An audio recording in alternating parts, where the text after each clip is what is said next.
in to My Dogs Are Barking on MPW Digital. My name is Landon, and so excited for you to join us for today's edition of the show as we talk through Mississippi State baseball head coach potential replacements. I think there's one home run hire, so to speak, that would be great. It makes sense, but in terms of getting the deal done, there's some things that are complicated, and so we'll discuss him as well as some others, as well as Mississippi State transfer portal news for football, and still waiting for one more person to kind of complete the basketball roster. But the options are getting less and less as the portal's been open longer in terms of quality for what you're looking for, and so Mississippi State's kind of running into that. But we will get into all that and more. But first, we want to let you know that My Dogs Pod is brought to you in part by Arpa's Coffee Bar. Arpa's located in the heart of Starkville in the Cotton District. And look, if you're going to the Starkville Derby on Saturday, and it's going to be fun, you need to go. There's going to be a lot of people there, a lot of great stuff going on. But one of the most, one of the people who will be there right in the Cotton District is Arpa's, and you can't beat it, man. With everything going on, there's going to be a lot of fun vendors and everything. But hey, maybe you need some caffeine before you get in there. Maybe you want a quick bite to eat in a good quality restaurant before you go out and enjoy the vendors and enjoy everybody who's out there. Go to Arpa's. Get 15% off every single time you go to Arpa's by mentioning that you're a listener of My Dogs Are Barking. Just say, hey, I'd love the My Dogs Are Barking podcast discount, please. And they'll give you 15% off today, tomorrow, the next day, and all throughout. If you're coming in town for baseball this weekend, make sure you stop by Arpa's, and you will be able to really benefit from them. Always appreciate ARPA's and all of our sponsors here on My Dogs Pod for MPW Digital. Also, look, we want to let you know, whoever the next head coach is for Mississippi State baseball, and like I said, there's several options to choose from. Whoever it is will probably be getting an upgrade in pay, an upgrade in a lot of things, and really they might even become rich from this deal.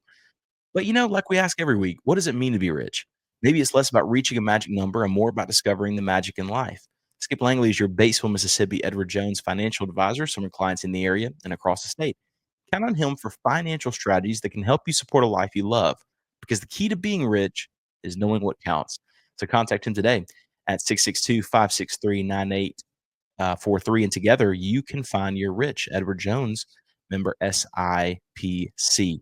So I mentioned that there are, in my mind at least, I think there's one guy that makes the most sense, that has proven that he is a winner, and he already has SEC head coach experience and head coach experience getting a team in the SEC into the tournament and doing really well.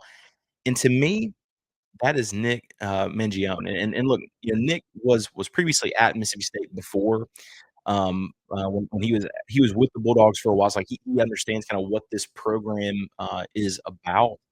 And, I think when you kind of look at what the options are, there's several other coaches. I think Nick is the option for me that's the best case scenario.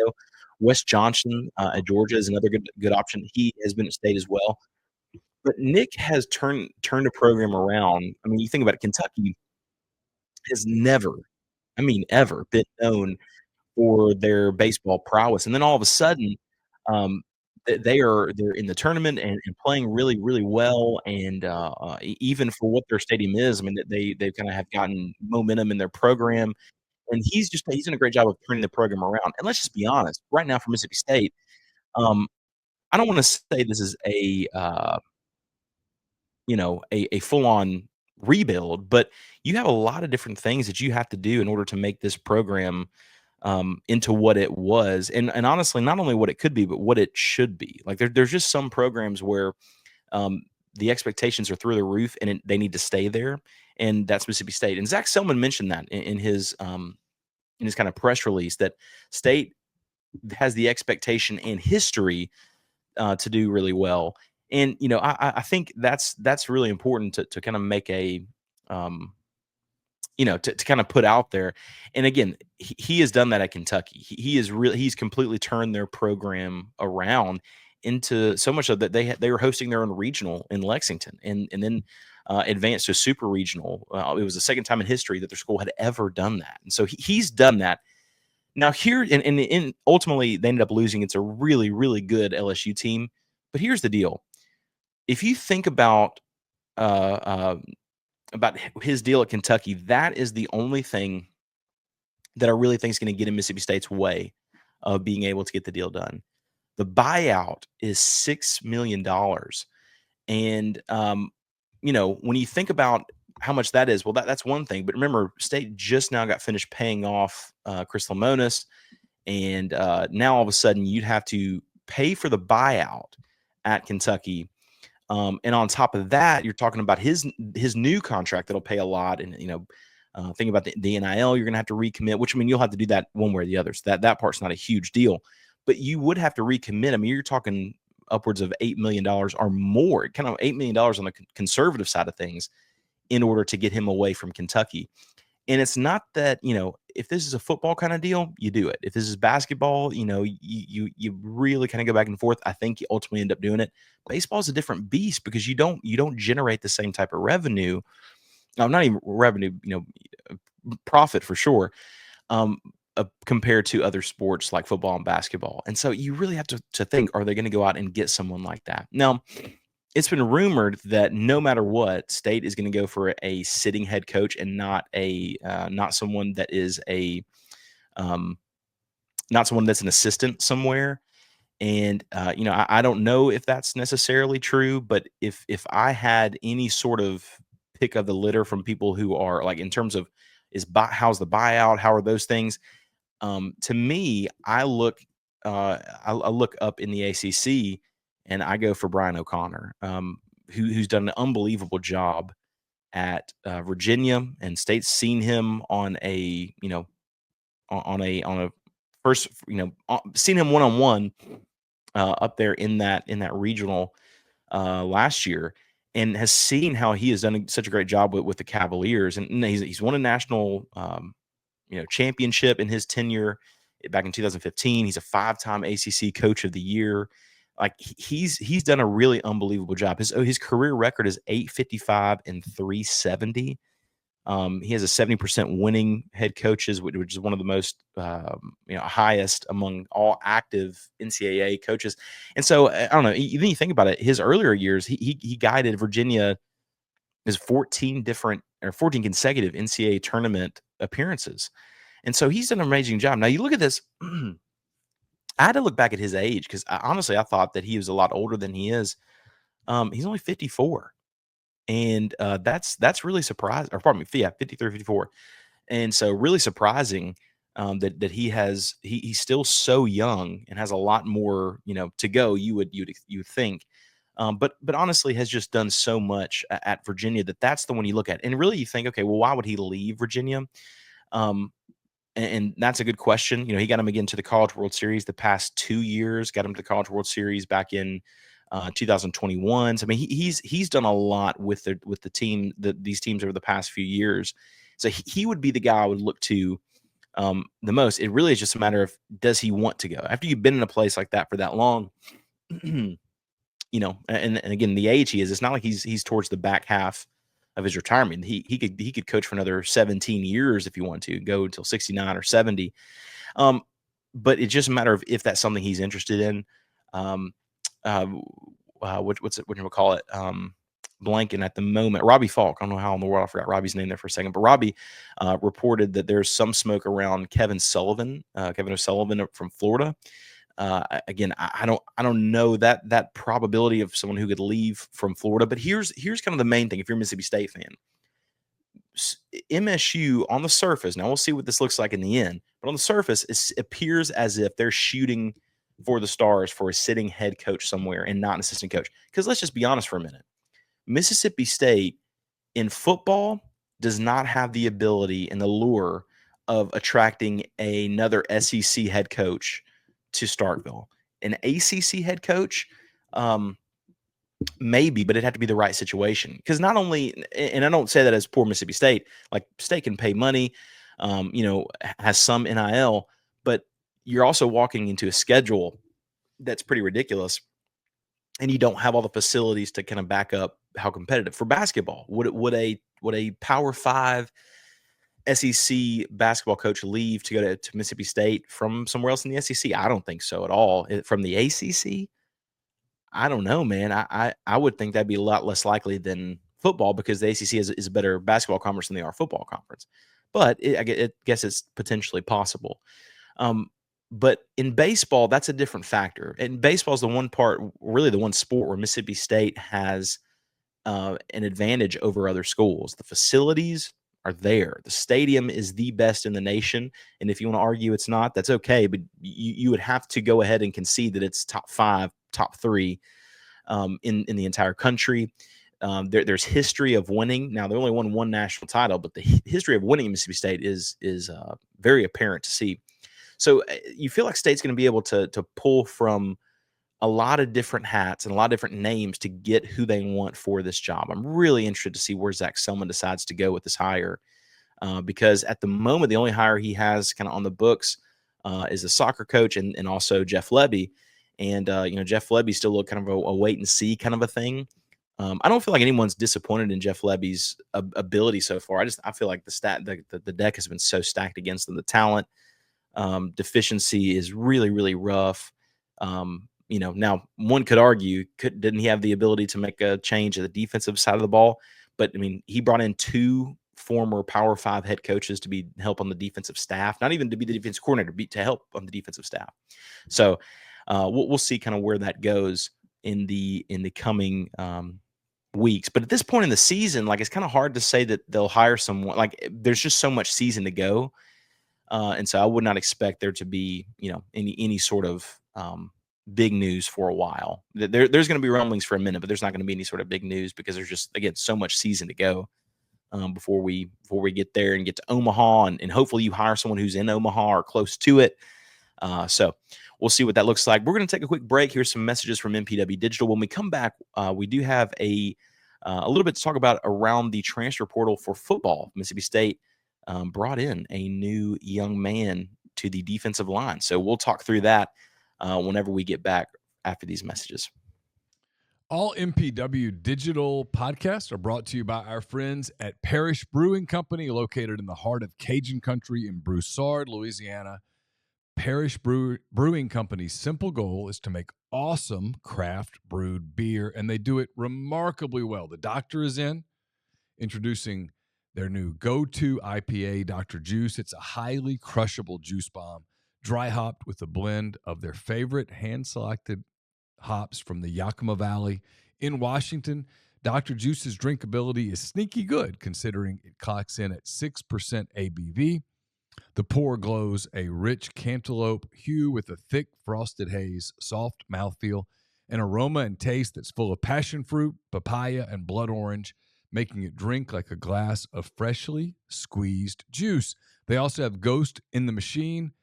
It's a double IPA brewed with obscene quantities of hand-selected Citra hops from Yakima Valley.